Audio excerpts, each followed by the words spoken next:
So there is the in between for me is the best analogy I ever had was you're on a road trip and you have to be our age to probably get this.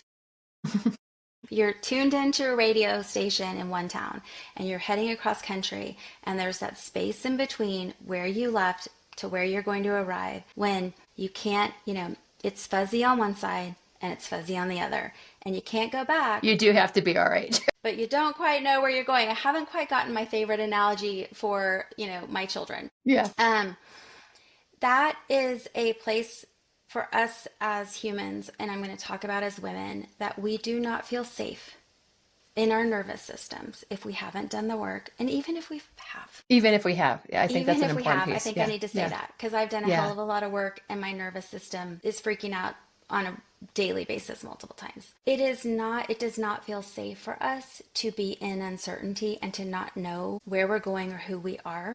And that's the thing I hear the most. Well, I don't even know who I am anymore. Well, our conditioning has created such that women are identified based on what we do and how well we do it. Our worth has been sourced from the doing. And so if we don't know what we're doing, if we don't know what's next, if we don't have a sense of identity, which we were never really taught to know what that means.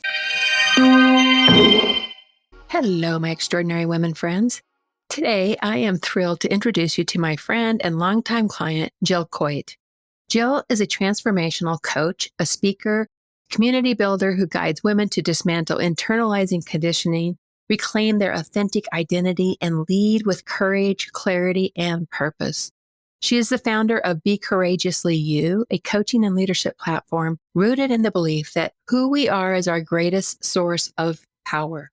With over a decade as a Gallup certified strengths coach, Jill has worked with leaders across sectors from law and education to engineering and healthcare, helping them rise into self-led, values-aligned leadership. She's also a devoted anti-racism practitioner and founder of a longstanding anti-racist book club, bringing a lens of personal and collective liberation to every room she enters. Whether she's leading workshops, hosting women's circles, or gathering local leaders in bold conversation, Jill's presence is grounded, spacious, and fiercely wise. And just last week, I was so honored to grant Jill the Rooted Flame Award at Extraordinary Women Ignite, honoring the way she leads from her center, speaks truth with grace, and helps women remember who they are. She is voice, visibility, and impact in motion. Let's dive into this powerful conversation and meet Jill Keuth. Well, welcome back to Extraordinary Women Radio, Jill. I'm so excited to have you here today. Thank you, Cami. Thanks for having me back. I'm excited for Yeah, this conversation. I know. A It's just a lot's lot going changed. on. Yeah, lots going on. I was trying to remember. I don't know how long ago it's been. It's been a couple of years since you've been on, but there's lots shifting in the world, and I think lots shifting for all of us. And so I'm excited to really dive into. You've been doing some really amazing things, and I'm really excited to dive into that. First of all, I want to say congratulations for being our Rooted Flame Award winner last week at Ignite. Thank you, Cami. It felt so good. That was such a surprise. It was a new award for you to give and such a surprise and just really affirming for me. So thank you for seeing me. Yeah, I totally see you. And for our listeners, I gave Jill an award. It's called the Rooted Flame. So it's very much about being embodied in your message and standing up and showing up in your light, in your brightest light. I see Jill doing that all the time. And she gave a talk when we did Soul Speaks last year, which blew all of us out of our chairs. That was so good, so fierce, and so just truly you, Jill, that it just was just the right thing. And it was just like you got the award you got was the fire quartz flame, which was, just so, oh yeah, sure. If you got it there, share it there on the screen. Yeah. So those of you watching on YouTube, you can see it. And it's a big chunk Yeah. of fire quartz, which is super cool. Yeah. So yeah, anyway, congratulations. So Thank well you. deserved. Thank you so much. Thank you. Yeah. Yeah. It's So let's awesome. start with this moment in time right now. You've said we're living in a moment of power shift where these old systems are crumbling and so many women are finding themselves in transition. What does that look like for the women you work with? And why is it such a pivotal invitation to create this shift right now? Well, I feel like it's everyone, Yeah. even my daughter. My daughter went to college. She's in a shift. I turned 50 this year. I became an empty nester. A lot of my clients are in the same boat, or their parents are aging, or my best friend lost her dad last week. There's a lot of career transition, a lot of, I don't know about this, or do I want to go for that vice president role, or do I want to go start a coaching practice of my own? Like every single woman that I coach that I know personally, and I look at the men too, we're all in transition, and I see it on every level. Institutions are in transition. Obviously, our country is in transition. So it's everywhere. And this isn't new that as humans, we navigate transition and uncertainty. We've It happens all always, the time. it happens all the time. So why does it feel so heightened right now? And my sense of it is that as hard as transitions always have been, we would source our stability from something external. Maybe we would source it from a circumstance. Maybe things were fine in the home. Maybe we sourced it in, the company we worked for. And all my clients, their companies are in major transition. We would outsource it, or we thought we were, even though that didn't really work. And now, right now, we are being forced, finally, in my humble opinion, to actually hold up the mirror and realize that this is our work. The sourcing of stability, the sourcing of our foundation has to be internal, has to be sourced within us. So on an individual level, I see this as a massive invitation. I always have, but the calling is so much greater now because I know we're going to talk about this throughout the hour. Our entire society depends on us dismantling from these same systems that are crumbling within ourselves. And we can't gloss over this. We can't ignore it. We can't source certainty somewhere else. So it's us. Yeah. It's us. Yeah. And when you talk about sourcing from within, go a little bit deeper into what that means. What's that actually feel like? That's such a great question. So this is, you had Emily Wishall on your podcast and you had her on stage. So her whole entire work is about embodiment of self and safety and security from within. And I think, I coach this as well. It's difficult to explain other than it's not being, I call it above the shoulders. As women, we were really conditioned to kind of live above the shoulders. What am I doing? What am I doing? How well am I doing it? What's tomorrow? What's on my list? Even parenting and relationships were like above the shoulders. If we do some work with a therapist, if we do work with a coach, we might come to like on the shoulders. We might just like calm down a smidge.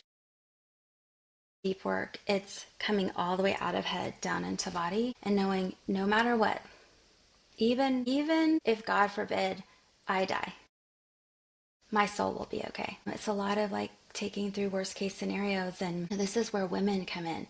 This is like the power of the woman is you look through history and there we are. And we were conditioned by systems of oppression to think we are powerless or to get into that state of a sense of powerlessness. But when we come down to it, if there are hungry children, if communities are being threatened, you can look at your phone, social media, you can look on the news, and you can see who's out there and who's fighting for the people that need it most. And it's the women. Yeah. Yeah. Yeah. There is a fire there for that women will tap into. That's just like, I will go do the changes that lead the changes that need to, I will use my voice. I will show up. All of those sorts of things happens. And so when we look at it through that space of taking action, but it's embodied action. It's like, it's from deep, deep inside, right? Yes. Okay. Here's another commonality that I'm hearing all the time from my clients and from friends and from women in communities all over, even at the Ignite conference. In this transition time and in this time of fear and concern about our country, I hear every day, well, what do I do? Just almost like, tell me what to do. I don't know what to do. Right. And I won't go into like why, and I'm going to say particularly as white women, that's part of our conditioning. There's no mistake that we're all asking similar questions. But coming back to the safety within, this is, like I said, this is the greatest invitation we have ever had, that our answers are not going to come from outside of us. I cannot tell you what to go do. Could I give Right. you ideas? Will everybody give you an idea? Sure. But if we want to be also thriving, if we want to also be feeling like we're following our called purpose, or if we are in alignment with ourselves, and if we want to be still finding meaning in life and let's, God forbid, some joy, then what Yeah. we do has to come from that quietness when we get a nudge or a whisper or And knowing something. what our role is, right? Because Mhm. everyone's role is going to be different. Knowing what our role is. Like, Cami, Yeah. you're That in only your has to come. role. Yeah. Like, We can you are only do in it your from role. within. Yeah. Yeah, you are in your role. You're raising up women's voices. You're raising up women's courage. You're raising up women's wisdom. Like, you are doing the thing that needs to Yeah. be done at this time. Yeah. Yeah. And, I led a workshop this spring in Oklahoma for a lot of blue dots in a red sea. And the whole workshop on what do I do was, what are your greatest strengths? What do you enjoy doing? And what do you Yeah. stand for? And stay Yeah. in your lane. Stay where you Yeah. already are, Yeah. essentially. Yeah. Yeah. I love that. I love it so much. So you describe transition as the in between, right? That place where identity feels uncertain, but our old patterns can still flare up. How do you help women recognize that deeper opportunity inside that space? And what does it mean to reclaim our power from that space? Okay, so there is the in between for me is the best analogy I ever had was you're on a road trip and you have to be our age to probably get this. You're tuned into a radio station in one town and you're heading across country and there's that space in between where you left to where you're going to arrive when you can't, it's fuzzy on one side and it's fuzzy on the other and you can't go back, You do have to be all right. but you don't quite know where you're going. I haven't quite gotten my favorite analogy for, my children. Yeah. Um, that is a place for us as humans, and I'm going to talk about as women, that we do not feel safe in our nervous systems if we haven't done the work. And even if we have, Even if we have. Yeah, I think even that's an if we important have, I piece. think I Yeah. need to say Yeah. that because I've done a hell Yeah. of a lot of work and my nervous system is freaking out on a daily basis multiple times. It does not feel safe for us to be in uncertainty and to not know where we're going or who we are. And that's the thing I hear the most. Well, I don't even know who I am anymore. Well, our conditioning has created such that women are identified based on what we do and how well we do it. Our worth has been sourced from the doing. And so if we don't know what we're doing, if we don't know what's next, if we don't have a sense of identity, which we were never really taught to know what that means if we haven't done this work, then and I forgot your exact question, but I'm just going to roll with where I'm going. I wanted to produce the outside because in transition, there are patterns that we can all depend on. And when we understand the patterns, then that we can source some certainty from that. And Yeah. one So give is, us some examples of some okay, types of patterns. okay. So I'm just going to use myself as an example because I've coached transition for 11 years and I've been in a huge one myself. Yeah. Okay, so first of all, I know that coming into this year, turning 50 and becoming an empty nester, I knew what was ahead of me, even though I wanted to pretend I could not go through that great transition of my kids moving on. And of course, no matter what, no matter what the transition is, anyone listening, you all are going through one. It will create a sense of we're just going to use the butterfly analogy we're all familiar with. It's the caterpillar has created the chrysalis, and the caterpillar doesn't sprout wings, it breaks down into molecular gooey substance. So Right. that gooey substance for me was massive brain fog. Oh, it's perimenopause and it's this and that. Maybe, but like my brain is way back on right now. Mm-hmm. Mm-hmm. Brain fog, fatigue, almost like confusion, like Yeah. what am I doing? It's kind of a forced, if you're paying attention to what you're feeling and experiencing in your body, the invitation is just be here. Allow yourself to be here. There is no Versus panic. go do and try to fill the space up with something. Don't go try to guess. That's our conditioning, like to think we can like control the outcome.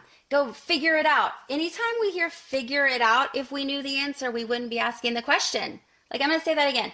Anytime that we say, I want to figure it out, we're in the wrong place. Because if we knew the answer, it would be there. And so this is the time This is the invitation. It's like, okay, you are being to do your internal work because your answers aren't here yet.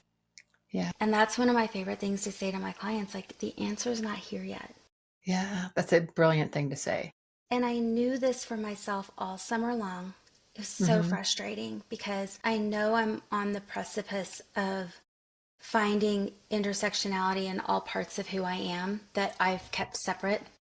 But the answers weren't coming. Know that they will. And this is where the reclamation of our identity. So if you don't know, if you cannot answer the question, this is who I am, for your listeners, that's it. That is your number one thing. And then secondly, it's this invitation to be still. So most of your listeners probably have some kind of practice where they can be still and quiet and really tap in and get answers will come. They've done that work. If not, this is the time. Yeah. This is the time. And keep doing it, right? It's Yeah. just, it's how important it is to keep doing it. It's how important it is to keep doing it and to trust that you're not alone and trust that it's all unfolding. And it sounds so ambiguous. It is a pattern. And if anyone listening is questioning that, go back years back to a transition you went through and map it out. See if you can remember what you went through and write it down, and you'll see the pattern. I love it. I love it.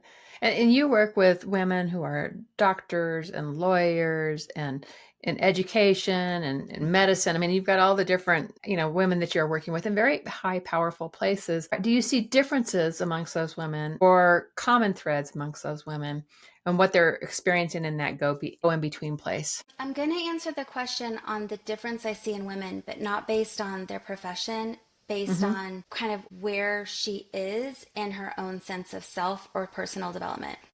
Okay, good. Okay, there are many women, and this is what I'm going to say is not a bad thing because I was there at one point too. As women, we were conditioned to be powerless and to feel like victims to circumstance.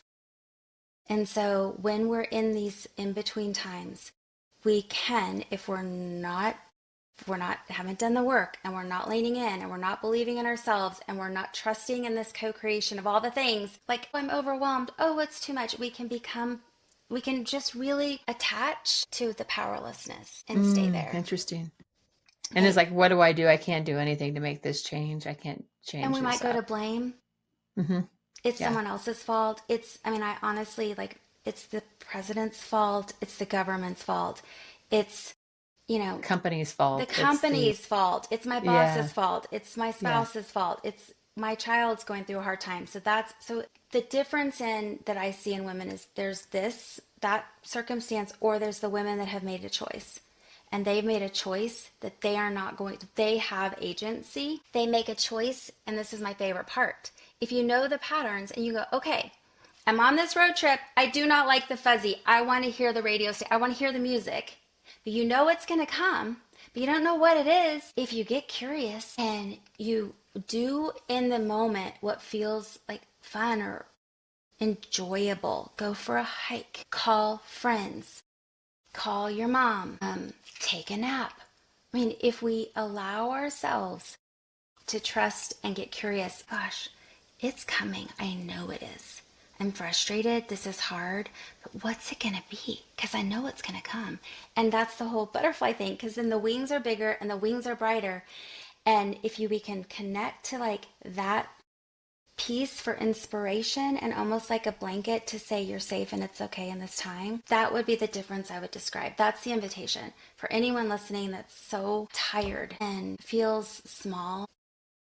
Me too, been there. Even with all the work I've done, I go through it. But here you are to make a new choice today and choose you. That's the thing. Choose yourself. If we blame everyone else, there's no ownership. So that's the beauty. If you take ownership of the invitation, then you actually have your own you have your own control. You have your own control of the choices you want to make and the reality you want to make. So wise. So wise.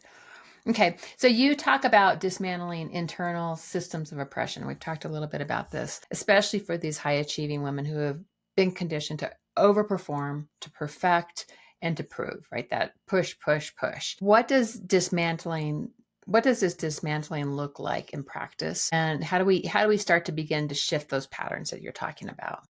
Okay, well, everything in any work we ever do always starts with awareness.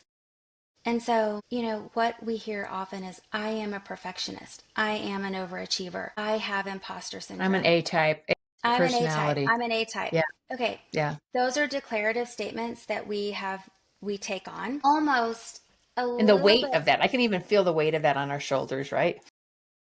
Yep. And we don't have time for Jill to give history lessons, but maybe get curious. Like, isn't it interesting that every woman we know, when we find me a woman that's okay, I want to say something not to be confronting, but it's really important. Um, Perfectionism, overachieving, people pleasing, these are white women conditioned behaviors because we have been always doing life with white men. So patriarchal, white supremacist. You can go and look at religion. And you can go back centuries and you can start to see where all this came from in keeping us safe. Why did we get disconnected? Why do we think that our power is individual? It's interesting in the community work I've been doing um, and 5 years of anti-racist work, women were conditioned not to be in community. We're not great at community. You are, Cami. But we're not great in community. So isn't that interesting? I wonder why that is. There's a lot of examples, but I'm going to name the witch trials because what do we know happens when a group of women come together in community? That push down, right? Yeah, when we come together as women in community, we feel like someone else is under our wings, like holding us up. We feel more There's what you're talking about, that courageous. lifting, the lifting Yeah, part. when we Yeah, come yeah. together in community, we know that we I was just have, going back to the witch trials. yeah. That's So where I was saying the push down. this is the push down was there, and also massive fear that we couldn't show that we had intuition. We couldn't show that we had internal power. We couldn't be healers. We couldn't be in community because then we're powerful and we make shit happen. So you can go back and look at institutions forever from where this all came from. But here today, I know this. It doesn't just the knowledge doesn't help my nervous system feel calm and safe if I still don't behave the way I think I have to for safety. Yeah, So knowledge yeah, isn't enough, but here's why it's important. If you continue to claim that you are type A, it's almost like sometimes can be like you've put on this badge of honor. And the invitation is we have to, number one, stop claiming it as who we are. It isn't. It's what our voice says to us because that's coming from centuries of conditioning and yeah, wiring in our systems. So yeah. stop claiming it. Reclaim your true identity. That's what can we do to dismantle the systems? Understanding, and it's a process, and it's not different from. I mean, my work with my clients hasn't changed. It's the understanding that my training as a life coach came through the lens of whiteness. It Yeah, came through yeah, the lens of patriarchy and white supremacy and it didn't come through the lens of knowing what I've learned, which yeah. means we all just swim in the same place, and ultimately what we've been doing is upholding the very systems that have kept us small. If It's I interesting. claim, And I've seen you. I mean, so when I think about, you grew up in Oklahoma, and your mother worked in the oil and gas industry, so a very male dominated industry. And I've always connected with that because that was my background, right? And so it's like very male oriented places, right? Your dad was a lawyer and all those sorts of things. And so it's like that evolution of you, that evolution of me is really coming back home to ourselves, was something, a journey we had to go down. yeah, And I know, and you've mentioned this already, but you have been for the last 5 years leading an anti-racist book club. And I know that's been an important part of your journey of just rediscovery. And yes, you've been coaching like you do for many years, but you came down this journey of self growth. And I think that attributed a lot to it. I've heard you oh, say. for sure. Um, I In 2019, I read a book, So You Want to Talk About Race, and it was confusing and confronting. And of course, going in, I wanted to start a club at that time because to hold myself accountable to reading more of those books, I knew I needed a group. And I was afraid. I was afraid in my nervous system to put that out there.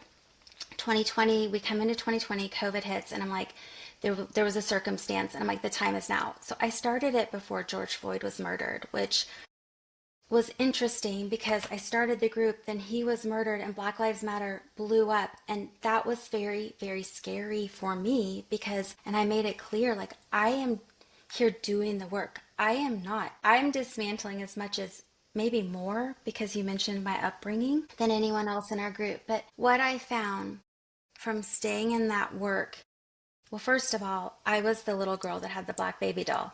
I'm not racist. I don't have bias. That work is what has taught me the depth of these systems of oppression and my own not realizing how it lives in all of us. And it's like the fish in the water.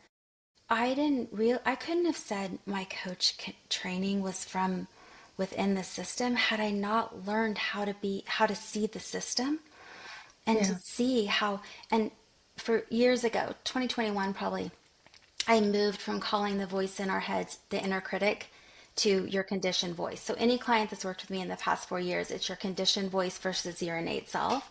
Uh-huh. So that learned, I became more of who I am. That work has changed my life. Let me just say that. Yeah. It has changed my Yeah. life. Yeah. Yeah. Yeah. And I saw it took a lot of courage, first of all, to go down that pathway. And it also is taking a lot of courage now because you've followed the pathway.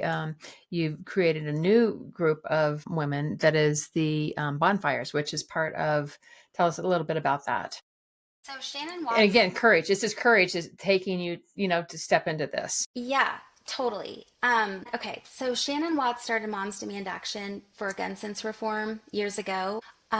I joined because my daughter started being afraid to go to school, and I was watching Shannon on a national level build this huge grassroots activist group of mothers.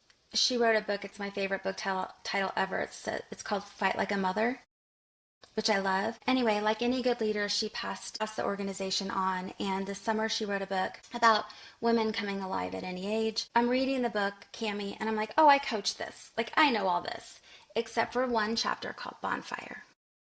And the chapter on Bonfire is the one that is like, it's, if there was a definition of who you are, Cami, it's this. Shannon said, if we're going to come alive, if we're going to bring our flame to life, if we are going to not only be ourselves, but go become who we're meant to be, that might be my language, not hers, but that's what the essence. We need a circle of women around us to help encourage us, to give us courage, to be there for us in good times and hard times. And she said, it's usually not your close inner circle. And we know this, your listeners know this, because our close inner circle will say, oh, are you sure? Oh, are you sure you want to do that? Are you sure you want to put yourself out there? What about the risk? The bonfire is the women who see you and they're like, you can do this. You've got this. So I wouldn't have written that chapter because I don't have one. And so when she started, her idea then became she wants to start hyper-local bonfires, and she was looking for leaders, and I reached out and had a couple of conversations and started the Broomfield Bonfire, which for any Colorado listeners, it's basically anyone who wants to drive here and join us. And the purpose is it's for values-aligned women or anyone who identifies as a woman, and that the values are wonderful. I mean, they're everything that you and I value, Cami. To come together to support women personally, professionally, and politically. And the beautiful thing is, and this is the key, the purpose of this community is to come together with women, period. There's no outcome. It's to know you belong because you're there, and we're here to be with one another. And what's interesting to me is that as white women, because we were conditioned out of community, that's why there's judgment, comparison, gossip, why women were conditioned to see one another and treat one another the same oftentimes is because of these systems. It's not because of who we are. And what's so fascinating to me is that Black women have sourced their power, not individually. They source their power from community. And where we're talking about tapping into your wisdom individually, Black women do it in community. And there's real strength and there's whatever your faith is, there's something that moves a room when women come together. And so I said yes to starting the bonfire, just like the book club, because I wanted it. And definitely it's part of my evolution, because Yeah. creating something I don't have, and we all have friends. It's different. Yeah. It's a different. Yeah. It's just gonna. We don't. I joke. I'm like, I don't know what this is either. It's gonna be whatever it becomes here in Yeah. Broomfield. Yeah. And I mean, there is a political voice to it, which again was courage for you to step into that owning. I mean, and we've had this conversation around like when we start to, I mean, because we always are on this cusp of, do we bring politics in? Do we not bring politics in? And I know that this has been a question you kind of wavered on for a little bit. Do you want to speak to that? Yeah. Yes. Well, that goes back to the nervous system and feeling really scared. So to me, where we are today is not political as much, because political, it insinuates that we're creating policy. And right Hmm. now, This is community. what's happening like in our communities with ICE, that's not really policy. That's power over. And it's dehumanizing. So I haven't wanted to talk That's a about really political. good, that's a great, just It's still clarification on that. politics. Yeah. And when I hear people say, oh, well, they're a conservative. No, no, no. We're not talking about like, there is a need in any community, in any group, in any organization, company, or country, that you have people on a spectrum of ways that they view things. That's how we Yeah, group totally. Which is together. good, Yeah.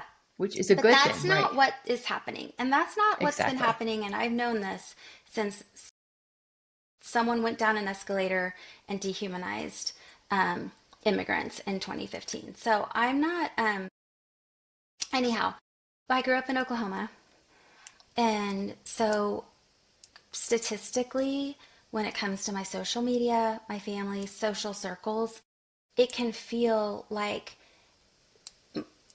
I can just get really afraid, because I think that that's the purpose of people trying to be power over and dehumanizing, is to make us feel alone and make us feel scared and make us feel powerless. So I've been navigating that. Thank you for bringing it up, because sitting here talking to you, I'm not afraid. I wasn't afraid on Yeah. your stage. I wasn't afraid Yeah. on the stage this summer. And I'm working on, the more I can speak to this, the more my nervous system realizes we're not going to die. Yeah. Yeah. And that's the journey I see happening for you. And I really admire it. So I see it. So thank you for sharing that. Yeah. Okay. You've been good. You've been brave, Cami. You've been very courageous and brave in that too. And Yeah. you had to, That's and been a you, definite shift for me in this year. And I'm yeah, care. I mean, there's places for it and places not for it. I mean, there's places to be in that. But when it comes to my voice and what my voice stands for, I've found clarity in, yes, I know what I want to stand for there. yeah. And I think going Yeah. back to what you asked earlier when we were talking about being in your body, is being really mindful for me that I'm not going from my above the shoulders, like, Yeah. because Yeah. I can get there, but only speaking when I'm in my embodied self, so I can come So from my wise. Yeah. strength and my what I stand for and my values and my truth. And there's no fear there, and it's very clear. If I come Yeah. from up here It's and not have this, reactionary. It's thank actually you. embodied and There. felt. Yeah. Yeah. Yeah. I like that a lot. What else do I want to ask you? There's a lot I want to ask you. Can I bring that Um, back to power? Can I bring it back to power and bring it back exactly. to, That was because kind of let because me, you use the word authentic power a lot, and that yeah, was kind I of where I was do. going to go next. Let me pull this back, because there's a lot of women listening, and I do not think that every woman has to go be posting on social media No. um, at Yeah. all. And Yeah. many, many, many women I know, their nervous systems, I mean, they were afraid to even come to a community bonfire, because we might talk about what's going on in the world. And I want to recognize that. I think there's a place for everyone, and there are ways that we all can be doing something to make a difference. And this is where we go back to why it's so clear to me that our invitation right now is to dismantle how patriarchy, white supremacy, capitalism, colonialism, how it's in like every cell in our bodies. It lives in our nervous system. And that we have to start understanding what that means and doing the work to dismantle it. And that internal work is the only way then we can collectively start to imagine how we're going to build back the world in the future, in the next decades or centuries to come. So authentic power is what you were asking me about earlier. It's when you know you've reclaimed who you are. You know how to be so connected to your truth. And when you come from here, you're coming from, it's a sense of power. And what I said on the stage this summer is all this BS that's like the scary power over, it is coming from smallness. That's what's so interesting. It's coming from smallness. And when we can start to access our own authentic power and we come together collectively from that place, that is, to me, that is grounded power. That's connected to the That's earth grounded power that, and everybody can have their own opinions and everybody can listen and everybody can, like talk through conversations. And I think that's the difference there, is that what hasn't been happening is people aren't coming from that grounded space. And when that happens, it's like, it's just top down push, blame, all the things that happen, versus let's have a real conversation to how do we move things forward. Yep, yep. And so if somebody that doesn't want to have those conversations is listening, my thing is you don't have to. What you do have to do is stop claiming that you have imposter syndrome, or that you're overachiever, that you're a perfectionism, or that you're a procrastinator, and start reclaiming who you are. Like, know thyself in the depths, like you were born to be this person. This is who you are, and that essence of you, as you say, Cami, all the time, that doesn't change, even though who we're becoming and how we grow always will be. That is our greatest invitation right now. And that's what I said on stage this summer. I said, I know that my purpose in this lifetime is to speak truth to power. But in this lifetime, that means speaking truth to my clients' power, speaking truth to women in my community's power, speaking truth to the power of us within, to bring forth our power. Because the world, to the woman listening, the world needs you. The world needs who you are. Like, I can cry. Yeah, totally. And I feel that. And I believe that, I believe that with all my heart. Yeah. So yeah. I love this conversation so much. Okay. Can't keep going hours and hours. I know. But we'll have to bring you back on and go even deeper into some of this at some point, because I think it's so good. You've been part of my mastermind community for a couple of years now, and off and on several years. And I love having you in my circle, in my communities. How has it helped shape you and what you're developing, what you're growing into, what you're building? Okay. So many ways. And I want to be the one that speaks to how it served me in transition. Because I've been in your mastermind when I haven't known what my business is, who I'm becoming, and what my business, I have known my business is in a major pivot. I just haven't known what that looks like. But I couldn't speak anymore from a place of like a white woman life coach, not addressing the things we're talking about. I couldn't do it anymore. So I spent all this time in the mastermind, wishing I did. But you've always been there, and you've been saying it. Like, you've been a part, I feel like, of my spirit team, like saying the invitations, because you've been telling me for years, like, you have to use your voice. You have to use your voice. And I have known that my voice wasn't there yet. But having in a room with you and other women doing really big, awesome things. And this year it was helpful, Cami, because a lot of us were all in transition. There was a lot of transition this so year, which I think is in the air, right? As we talked about this, it ignited so much transition and going Oh on my in the God, world. if you're considering doing Cami's group, do it even if you don't know what the hell you're doing. And by the way, that's my first cuss word. I'm proud of myself because I've held back, and I'm a cusser.